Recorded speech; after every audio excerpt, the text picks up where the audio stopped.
Bonjour Manouya, aujourd'hui je reçois Patrick Sereau qui vient nous parler de bonnes choses à manger. Tama, c'est ça? Bonjour Patrick. C'est ça, bonjour Martine, Yorana, tout le monde. Oui, je viens vous parler du nouveau magazine qu'on vient d'éditer avec notre agence Smile qui s'appelle Tama. Donc un magazine... Tout un programme. Alors oui, c'est un magazine de gastronomie, mais c'est pas un magazine simplement de recettes. On a décidé de revisiter la Polynésie française par sa gastronomie, par ses terroirs, par ses produits, par ses producteurs. Parce qu'on s'est dit que, je ne veux pas dire qu'ils ont besoin d'un petit coup de pouce, mais je pense qu'il faut sans cesse réinventer ce qui nous paraît être du quotidien, être de l'habituel. Enfin bon, là je vois une image, c'est pas ici ça. Ah ben oui, mais la gastronomie, c'est pas seulement du taro, du uru, des choses comme ça. C'est aussi des vins, c'est aussi du dressage de table. Donc on a une approche qui est un petit peu globale de la cuisine. Mais par contre, ce qu'on a décidé vraiment de faire et ce qui fait la ligne éditoriale du magazine de 148 pages, qui est un trimestriel, c'est de travailler la star, c'est les produits locaux.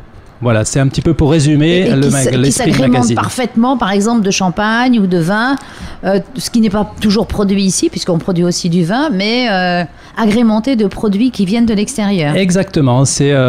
Aujourd'hui, on sait bien qu'on est dans une globalisation du monde des échanges et des économies.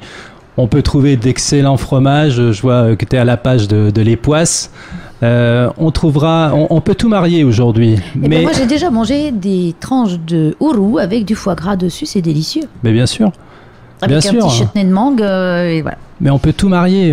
Les chefs ici, c'est ça qui est formidable, c'est qu'ils utilisent les ressources locales, qu'ils connaissent de mieux en mieux. On est passé par une phase un petit peu particulière dans les années 80-90 où tout ce qui venait de l'extérieur, tout ce qui venait de l'ailleurs était meilleur que ce qu'on avait chez soi. On est en train d'en revenir, c'est un peu ce qu'on appelle la philosophie de la cagette aujourd'hui, c'est-à-dire tout ce qu'on trouve à proximité dans les marchés, quand on va faire son marché, puis à l'époque où il y avait encore des petites cagettes... C'est ça l'esprit, de la cagette à l'assiette, c'est des mouvements qui sont nés un petit peu partout, ce sont des mouvements qui disent on réduit le bilan carbone. Puis on est un peu éco-citoyen dans ces cas-là. On devient de plus en plus éco-citoyen. Et alors, sans tomber dans un certain fanatisme, je pense qu'on peut très bien allier cette éco-citoyenneté du bien consommé local, et si possible bio, avec évidemment des produits qui vont venir par fret aérien ou par bateau et qui vont révéler encore mieux les produits qu'on a localement. Donc un champagne, pour répondre à ta question, qui se met sur une émulsion de Vana qui est délicatement posée sur un varro juste poêlé, bah oui, c'est merveilleux. Donc, mais ça me donne faim, pourtant j'ai mangé il n'y a pas longtemps. Ah ben je suis gourmande moi, donc évidemment ça ne peut que plaire. Ben, je le souhaite. Nous, nos chefs, quand on leur a présenté le projet, ils étaient très enthousiastes. Ils aimaient cette idée qu'on présente le produit dans son environnement, qu'on présente certains producteurs, et ensuite surtout qu'on leur laisse carte blanche pour réinventer les produits locaux qu'on leur a sélectionnés. Le principe du magazine est simple, chaque trimestre en fonction de la saisonnalité, parce qu'il y a une saisonnalité en Polynésie, on a tendance à l'oublier.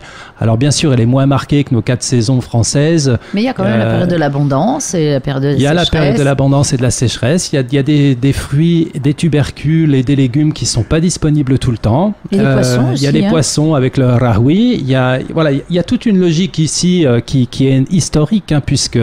Il y avait des périodes de disette, il fallait assurer les subsistances, il fallait assurer des modes de cuisson qui permettaient de conserver les aliments longtemps. Tout cela participe à la culture gastronomique polynésienne.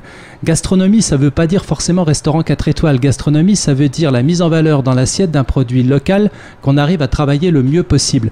Un taro, du uru, une patate douce umara, tout ça peut devenir un produit gastronomique dès lors qu'on sait que ça a été respecté dans son environnement par un producteur qui est soucieux du biotope dans lequel il travaille, qui fait des beaux fruits, qui fait des beaux légumes, qui est content de bien les diffuser, qui trouve des chefs qui savent les travailler. Et la gastronomie polynésienne, c'est tout ça. Donc ce magazine, chaque trimestre, il va inviter les lecteurs à se rendre dans les îles, à participer à certaines cueillettes, certaines actions de chasse. On va faire des... Enfin, j'en dévoile pas trop parce qu'on a beaucoup travaillé sur les magazines à venir, mais il va découvrir un petit peu petit à petit la façon dont de la chasse à la cueillette pour trouver des choses. La cueillette, vous savez, c'est oui, pour trouver des choses. La chasse, ça peut être la chasse aux chèvres dans les marquises, ça peut être une chasse au mei-mei à partir du potimarara. Et puis les chefs, ils aiment aussi ce que me racontait Théao l'autre jour. Théao, c'est le chef de l'Oumété. Il me disait, moi, mes recettes, elles me viennent quand je me promène. Il fait l'autre jour, je me suis assis au bord d'une rivière, il y avait du cresson sauvage, il y avait du taro d'eau, il y avait du rea Tahiti, il y avait des chevrettes qui jouaient dans l'eau. Il était juste à l'embouchure d'une petite rivière et il s'est dit, moi, il y a une salade qui est née comme ça sous mes yeux. Et il dit, si ma recette, elle ressemble le plus possible à l'environnement dans lequel elle est née et où elle a été conçue, il dit, je suis ravi. Les clients vont avoir l'impression de manger au bord de la rivière. Ben, c'est ce qu'il faut et c'est un petit peu la réinvention des cuisines aujourd'hui. On parle beaucoup du dressage dans l'assiette. C'est vrai qu'une assiette bien dressée, c'est important. Quand c'est beau, quand c'est bien mis en valeur, franchement, c'est très très appétissant. Et quand en plus ça peut raconter une histoire, et c'est un petit peu ce qu'on veut faire avec ce magazine, c'est qu'on ne vous propose pas une recette juste pour proposer une recette. On veut raconter une histoire, raconter un lieu, raconter un fruit, Parce que là, je vois par exemple le filet de perroquet snacké avec une purée de potiron.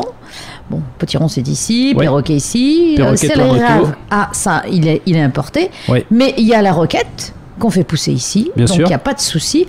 Et donc tout est mis en œuvre pour que d'abord ça soit une symphonie dans cette assiette et après qu'on la goûte.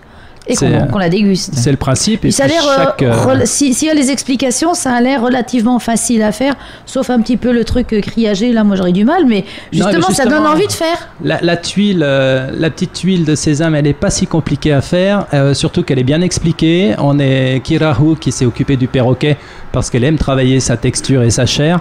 Elle a parfaitement bien expliqué. Toutes nos recettes, alors dans le magazine, on a privilégié les photos, c'est évident, parce que ça doit donner envie, mais toutes les recettes sont complètes.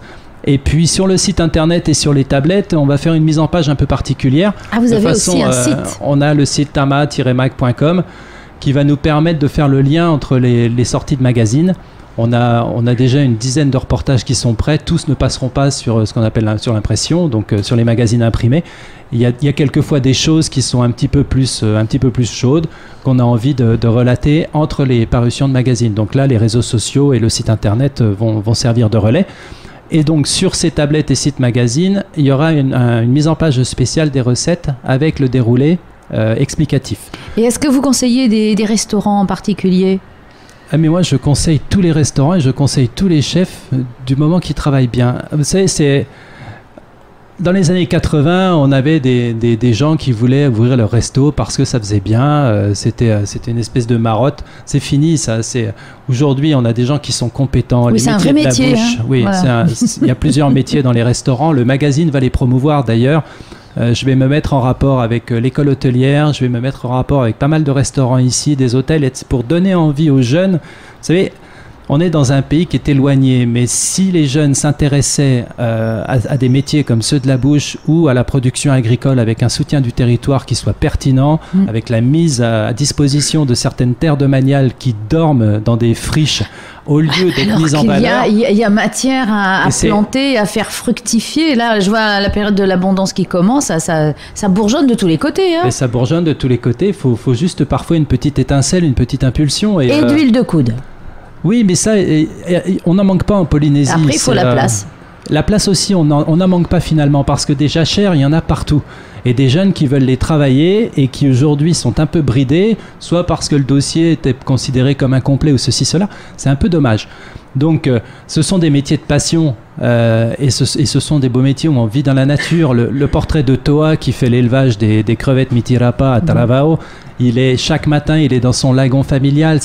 C'est du pur bonheur de travailler comme ça, et en même temps il relève des défis, il se pose des bonnes questions, il y a de la logistique, il y a de la technique, donc on s'ennuie pas avec ces métiers-là. Parce que le métier de cuisinier ou de restaurateur, les gens ont fait des études maintenant. Ils travaillent aussi sur le côté logistique aussi, on s'improvise pas. Non, on s'improvise pas, vous savez, l'hygiène est très vigilante et tant mieux, même si parfois on leur reproche d'être tatillons, c'est quand même pour la santé du consommateur.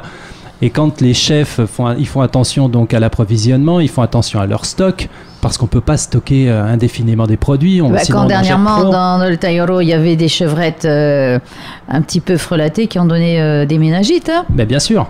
La chevrette, il ne faut pas jouer avec. Voilà, donc c'est des produits qui se consomment vite. Donc les chefs connaissent les produits. On parlait ce matin à l'Oumété justement de Uru. Il y a des ourous qui se gardent 3-4 jours et qui vont mûrir tranquillement. Il y a des ourous qui doivent être, une fois qu'ils sont cueillis, c'est dans la journée qu'on les consomme. Donc il faut connaître les produits. Les chefs les connaissent, ils savent s'approvisionner, ils savent gérer leur stock, ils savent parfaitement maintenir les chaînes du froid. Bon, franchement, là-dessus, on n'a pas de souci. Moi, ce qui me fascine chez eux, c'est cette façon à inventer, à créer, à se servir d'expériences qu'ils ont eues. Vous savez, on parle souvent des médecins qui ont 10 ans d'études. Mais tous les chefs là, de Polynésie, ils ont 30-50 ans d'études parce que on étudie tout le temps quand on cuisine. On étudie non seulement tout le temps, on est sans cesse en apprentissage, mais surtout ils ont multiplié les expériences dans de grandes adresses auprès de chefs réputés qui savent transmettre. Et c'est peut-être, que ce soit dans l'agriculture et que ce soit dans la restauration, c'est ce qui me plaît. Et c'est pour ça que j'ai vraiment du bonheur à faire ce magazine. C'est cette idée d'apprentissage permanent et de transmission. On aime apprendre aux autres. Et vous voyez, il y a un joli mouvement de quelques chefs de Tahiti autour de Frédéric Plantecoste, de Fabrice Mété de l'aubergine, de Yari du cocos, etc. C'est d'une cuisine à l'autre. Ces chefs se retrouvent les uns et les autres dans la cuisine des restaurants et travaillent sur un menu qui concoctent pour le plaisir des gourmets, des invités qui vont venir à ces soirées-là. Mais ça, il y a 20 ans, ça ne se voyait pas. Chaque chef voulait conserver son savoir, voulait surtout pas qu'il soit divulgué. Aujourd'hui, les chefs échangent énormément sur leurs producteurs, sur leurs produits, sur la façon dont ils les travaillent. Ça enrichit et ensuite chacun met sa patte. C'est-à-dire qu'on ne retrouve jamais la même recette dans aucun des restaurants. Et pourtant, il y a un échange qui permet justement de sans cesse améliorer les goûts, les saveurs, les textures. C'est du pur bonheur. Eh bien, écoute, c'est donc dans le magazine Tama, qui est novembre, décembre, janvier, il vient de sortir. Ça fait envie, ne serait-ce que la couverture. Mais merci Patrick. C'est un plaisir d'être venu et puis j'espère que je viendrai te présenter le numéro 2 qui va receler des nouvelles rubriques qu'on a déjà imaginées et des sacrés mets. Oui, alors ne viens pas à l'heure du repas parce que j'ai vraiment trop faim là. Mais la prochaine fois, je viendrai avec une recette et une bouteille. Ah, je te prends. Ça, c'est pas mal. Hein. Merci.